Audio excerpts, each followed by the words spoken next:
So yan mga paps, may problema yung XTC natin. Ayaw mag-start. So yan. Ayaw mag-start kahit na may ilaw naman itong kanyang neutral. So gumagana lahat ng ilaw. Pero ayaw niya mag-start. So kahit na i-kickstart natin, ayaw pa rin. So na-check na natin yung spark plug, yung kanyang regulator, pati yung ignition coil niya, na-check na rin natin. Sinama na rin natin pala yung CDI. So okay na naman, lahat naman nagpa-function ng tama. So sinubok kasi natin doon sa isa nating motor. So okay naman siya. Yung nakaraan, bibilisan na ako ng ignition coil dahil akala ko doon yung problema. So buti na lang, wala ko dalang sample doon sa tindahan. So yun, hindi ako nakabili. So yan, ayaw talaga. Kahit na konting response ng makina, wala. Marami na nag-advise sa akin na dalhin ko na raw sa mekaniko. So sabi ko last na lang. So sinubukan ko pa rin. So sabi ko baka sa wirings. Okay, ito binaklas ko yung headlight. Yan. So nilinisan ko na rin itong mga socket natin, itong mga connection, dahil duda ko baka dito yung may problema. Pero after natin malinis kanina, so wala pa rin, ganun pa rin, ayaw pa rin mag-start. Kaya dito din-check ko yung ating mga wirings, yung mga kinabitan natin ng mga connection. So tinanggal ko na yung auxiliary light na nilagay ko rito.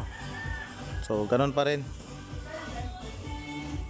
Kaya ito dito, ito yung ito yung ano natin, wirings na nakabalot na flexible. So kinat ko siya ng cutter. So yan, ito na siya. Ito na itsura niya mga paps. So dito nakita ko na ito yung may problema, putol yung isang wire. Ito dinugtong ko na lang pala ito mga paps, pero nung kanina putol ito. So yan, putol siya,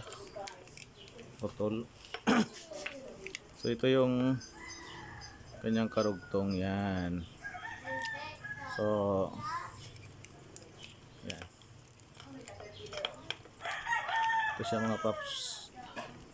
Yan. So yan, so subukan natin idugtong mga paps. Ito siya, dugtong natin.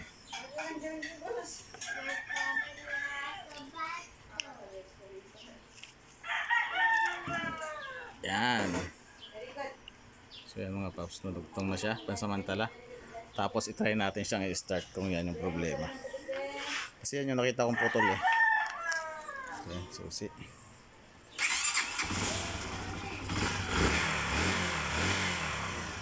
So yan mga paps. So mandar na siya.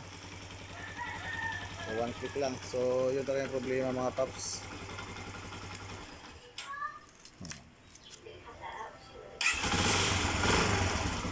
Mga paps. So yung wirings na yun mga paps, ito siya, pula puti. So dito siya nakakonect mga paps. Ito to. Ito mga paps, ito pula puti na to. Dito siya papunta sa dito mga paps. Ito papunta sa starter at saka sa dito sa kill switch. Dito siya nakakonect mga paps. So yan yung nag-loss kaya ayaw niya mag-start. So salamat dahil na troubleshoot natin mga paps na hindi natin nadala sa shop. So malaking tipid. Kaya kung nadala natin sa shop, sigurado magastos mga paps. So yun lang mga paps. So yung XTC ko pala is 6 years na. So 2017 ko siya nabili. So yan, ngayon lang siya nagkasakit. So yun mga paps. Sana makatulong.